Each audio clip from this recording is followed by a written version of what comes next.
شروع اللہ کے نام سے جو بڑا مہربان اور نہایت رحم کرنے والا ہے۔ ایک مرتبہ سلطان غیاث الدین نے ایک قلعہ پر چڑھائی کی۔ دشمن نے قلعہ بند ہو کر نہایت بے جگری سے مقابلہ کیا اور قلعے پر قابض ہونے کی تمام شاہی کوششیں ناکام بنا دیں۔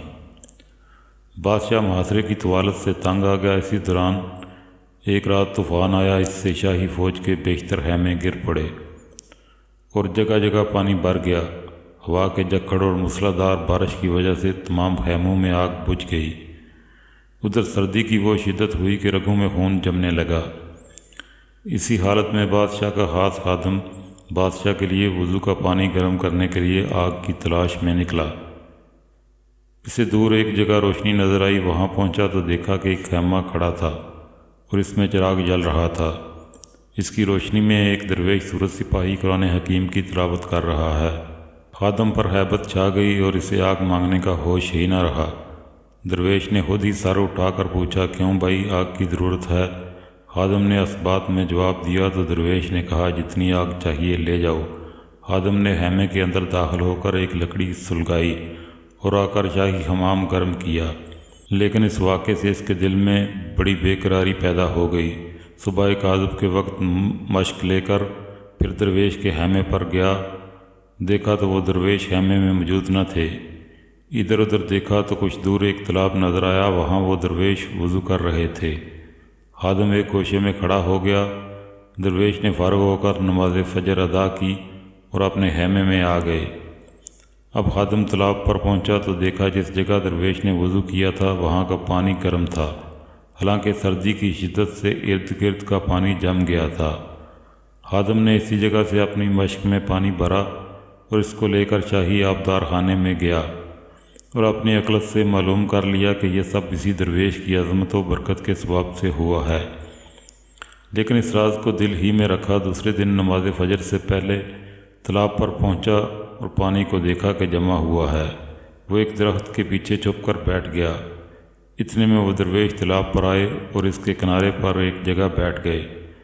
پانی نے اسی وقت جوش مارا، انہوں نے وضو کیا اور تشریف لے گئے۔ خادم نے وہاں سے گرم پانی کی مشق بھری اور سیدھا سلطان کی خدمت میں حاضر ہوا۔ سلطان اس وقت دربار عام میں بیٹھا ہوا تھا۔ خادم نے دست بستہ عرض کی کہ حضور، اگر میرے ایک راز کو خلوت میں سنیں تو گوش گزار کروں۔ سلطان نے خلوت میں جا کر اس کو اپنی بات کہنے کا موقع دیا۔ خادم نے تمام واقعات منوان سلطان کے گوش گزار کر دیے۔ سلطان بہت حیران ہوا اور خادم سے کہا کہ کل ہم بھی تمہارے ساتھ چلیں گے، تم میری خوابگاہ کے باہر ٹھہرو اور وقت معینہ پر مجھے جگا کر ساتھ لے کر چلنا۔ جب رات ہوئی تو سلطان خوابگاہ میں چلا گیا، دروازے کی کنجی خادم کے حوالے کر دی۔ جب 2-4 گھڑی رات باقی رہ گئی تو خادم نے دروازہ کھول کر سلطان کو جگا دیا۔ سلطان مسلح ہو کر باہر نکلا اور خادم کے ہمراہ تالاب کے قریب ایک جگہ چھپ کر بیٹھ گیا۔ وہ درویش حسب معمول تشریف لائے۔ پانی نے جوش مارا، انہوں نے وضو کیا اور نماز پڑھ کر واپس تشریف لے گئے۔ سلطان نے پانی کو ہاتھ لگایا تو گرم تھا۔ وہ بہت حیران ہوا اور سمجھ گیا کہ یہ درویش سپاہی کے روپ میں کوئی مرد خدا ہیں۔ اسی وقت خادم کو ساتھ لے کر درویش کے خیمے پر پہنچا۔ وہ کلام پاک کی تلاوت کر رہے تھے۔ سلطان دست بدستہ کھڑا ہو گیا۔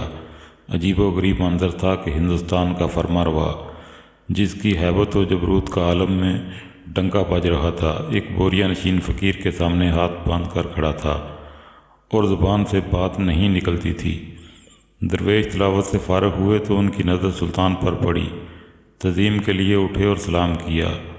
سلطان نے مؤدبانہ عرض کی کہ میری خوش بختی اور سعادت ہے کہ آپ جیسے بزرگ میرے لشکر میں موجود ہیں، لیکن اس کے باوجود افسوس ہے کہ یہ قلعہ ابھی تک فتح نہیں ہو سکا۔ دعا فرمائیے کہ اللہ تعالیٰ لشکر اسلام کو فتح عطا فرمائے۔ درویش نے ہر چند اپنے آپ کو چھپانے کی کوشش کی، لیکن سب بے سود، کیونکہ سلطان جو اپنی آنکھوں سے ان کی کرامت دیکھ چکا تھا کسی طرح نہ مانا۔ تو درویش نے دعا کے لیے ہاتھ اٹھائے اور سورہ فاتحہ پڑھ کر فرمایا، اس وقت حملہ کرو، اللہ تعالیٰ فتح و نصرت عطا فرمائے گا۔ سلطان خوش خوش رخصت ہوا اور لشکر میں پہنچ کر اسی وقت قلعہ پر دعویٰ بول دیا۔ محصورین نے بہت جلد ہتھیار ڈال دیے اور قلعے کے دروازے کھول دیے۔ سلطان اس فتح پر سجدہ شکر بجا لایا اور دوسرے دن برہن آباد درویش کی خدمت میں حاضر ہونا چاہا کہ انہیں بادشاہ کے ارادے کا علم ہوا تو انہوں نے اپنا تمام مال و اسباب فقراء میں تقسیم کر دیا اور خود ایک کمبل اوڑھ کر لشکر سے چل کھڑے ہوئے۔ بادشاہ ان کے خیمے پر گیا تو اس کو خالی پایا۔ یہ درویش خواجہ شمس الدین ترک تھے۔ وہ شاہی لشکر سے نکل کر سیدھا اپنے مرشد علاؤ الدین علی احمد صابر کلیری کی خدمت میں پہنچے۔ وہاں سے چند دن بعد ان کو پانی پت جانے کا حکم ہوا۔ انہوں نے باقی زندگی اسی شہر میں اصلاح و تبلیغ کا فریضہ انجام دیتے ہوئے گزار دی۔